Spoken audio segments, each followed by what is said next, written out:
wax ne kat la Guinée retrouve son homme qui doit lui conduire vers la transition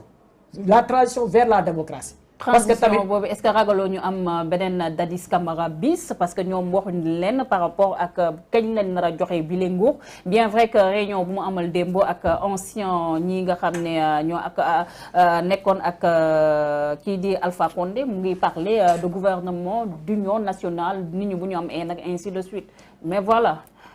waaw xam nga c'est malheureux mais nañ ko wax rek parce que tey moom le militaire bi mu doon discours bi mu am c'est un discours purement politique. turu seen structure bi sax. voilà comité pour le rassemblement national et le développement. tout à fait dëgg la sécurité pàcc bu am solo la ci développement. mais li ñuy xaar ci moom mooy li Jerry Rawlings defoon. donte ci ak ni mu ko defee aussi am na luñ ci naqari tuuti parce que kam fa jëlee quand même naanaan la woon. muy le président Kwame Nkrumah. mais malgré ça Jerry Rawlings moom moo nekk à l'origine du Ghana actuel. te moom c'était un militaire. mooy li président Thomas Sankara li camarade Thomas Sankara defoon Burkina. loolu ñoo ngi koy xaar ci moom. donc mu nekk quelqu'un boo xam ne li ko yitteel mooy mu redresser dëkkam tegaat ko ci yoon.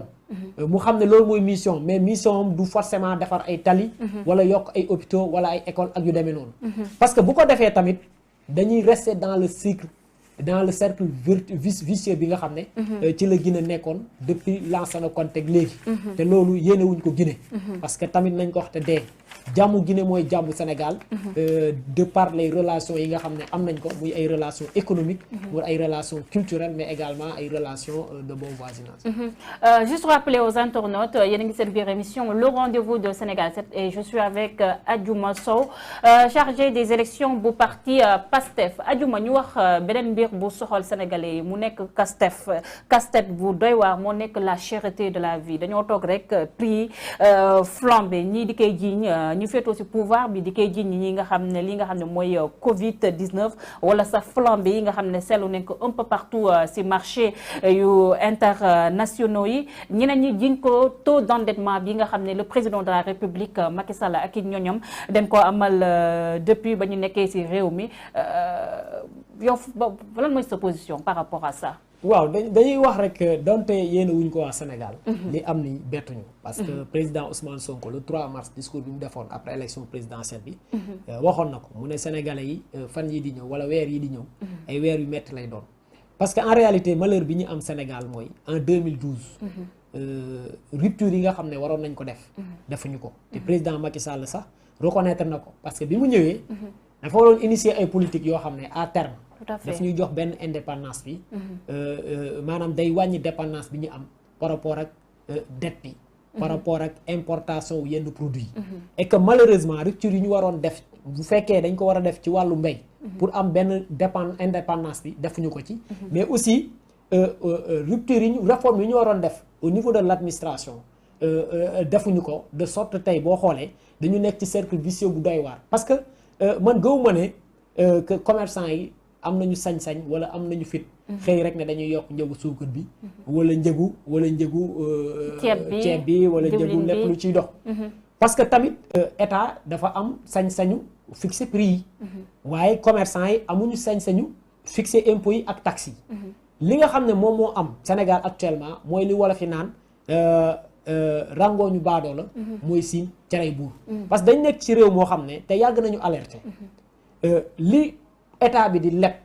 moom moo ëpp li état bi di jëlee ci ay taxes ak ay impôts parce que dem nañu fi ba gis ne que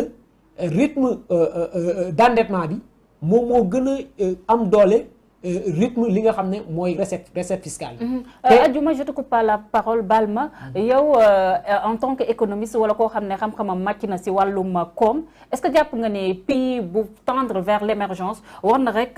sukkandiku si ay taxes ay recettes yoo xam ne rek mu mun a fonctionner le cours normal de la vie dans sa société est-ce que loolu mën na ne tey est-ce que jotul le président Macky Sall wala beneen gouvernant buy ñëwaat jéem a xool rek nu mu industrialiser dëkk bi ngir jeunes yi am aussi fu ñu xëy. mais tout à fait xam nga état bu normal c'est en réalité. tout à fait état bu moom moo ne. parce que tamit benn mbir bi mooy. dañu am endettement boo xam ne ni mu dayoom ci budget bi. moom moo ëpp dayoo recettes yi. tout à fait te malheureusement bor amoo sañ-sañ donte des fois ñu autoriser ko état du Sénégal amoo sañ-sañ fay sa bor ci ay ressources yoo xam ne du say ressources bopp te ressource propre état ay ressources la yoo xam ne ñoo ngi jógee ci taxe fiscale yeeg taxe douanière yi dëgg la de temps en temps ñu def suul bukki sulli bukki maanaam leb ba pare lebaat pour fay loolu mais en principe le service fiscal de la dette tire ses sources ses crédits des recettes fiscales douanières ak yu demee noonu mais dans un pays normal mooy suñu deuxième problème pays boo xam ne dafa am sañ-sañ ci monnaie état bi ay ressources am sa waru ko yaakaar ci impôts yi ak taxes yi au contraire ci état boo xam ne moom moo gérer monnaie recette fiscale wala impôt et taxe rôle de régulation de l'économie la ñu war a def. donc problème monnaie bi dafay posé waat foofu la. moom parce que tey boo gisee tey njëg yi seer. mooy état bi leb na leb ba fi mu nekk nii leb bor bi daf koo xoj. on parle de 9168 milliards de francs CFA si diirum 8 ans te président Abdoulaye Wade ba mu doon fi jógee mu fi bàyyoon 3076 milliards sur 12 années de règne. tout à fait. da koo multiplier te boo xoolee moom ci discours de campagne moom président Macky Sall waxoon na dina fexe ba bor bi du weesu 30% du PIB tey bor bi dem na ba weesu plus de 60% du PIB te li ci doy waar mooy moom day dem sax au club de Paris muy ñaan à ce que ñu may ko mu weesu le 70% du PIB parce que tout simplement ay difficultés am ñoom ñoo ko laaj donc mooy wax ne bokk na ci suñu deuxième problème mooy suñu monnaie moomuñu ko tey bu ñu fekkoon dañu am sañ-sañ ci suñu monnaie impôts yeeg taxes yi ñuy def dañ koy def rek soit pour dooleel benn secteur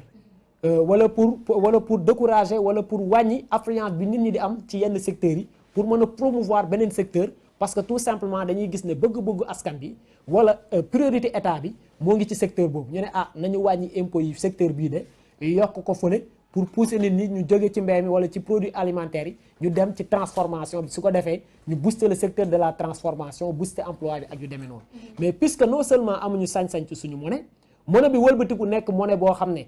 monnaie bu fixe la maanaam parité am dafa fixe maanaam quel que soit bouleversement yi mën a am ci adduna bi ñun suñu taux directeur banque centrale presque duñ ko mën a changer li nga xam ne suñu monnaie loolu lay jar par rapport ak euro bi du changer alors que de temps en temps nga gis ci marché international bi benn produit boo xam ne njëgam day yokk wala mu wàññeeku état yi nga xam ne nag dañu am sañ ci seen monnaie dañuy ajuster seen taux de change de sorte que yokkute bi nga xam ne nemmeeku nañ ko ci produit boobu impact bi nga xam ne war na ko am ci seen économie nationale du ko ci am mais malheureusement depuis l'indépendance à nos jours dañu jël cette prérogative là ñu délégué ko jox ko tubaab bi moo tax ma ne léegi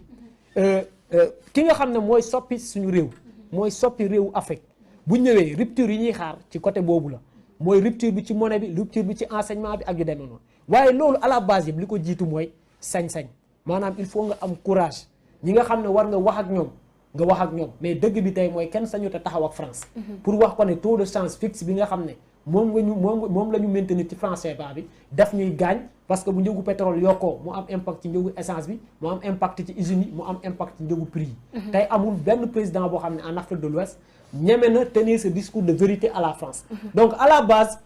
problème bi ñu gën a am c'est un problème de leadership li nga xam ne nag moo ñu yóbbee li ñu nekk tey du Covid bi parce que tamit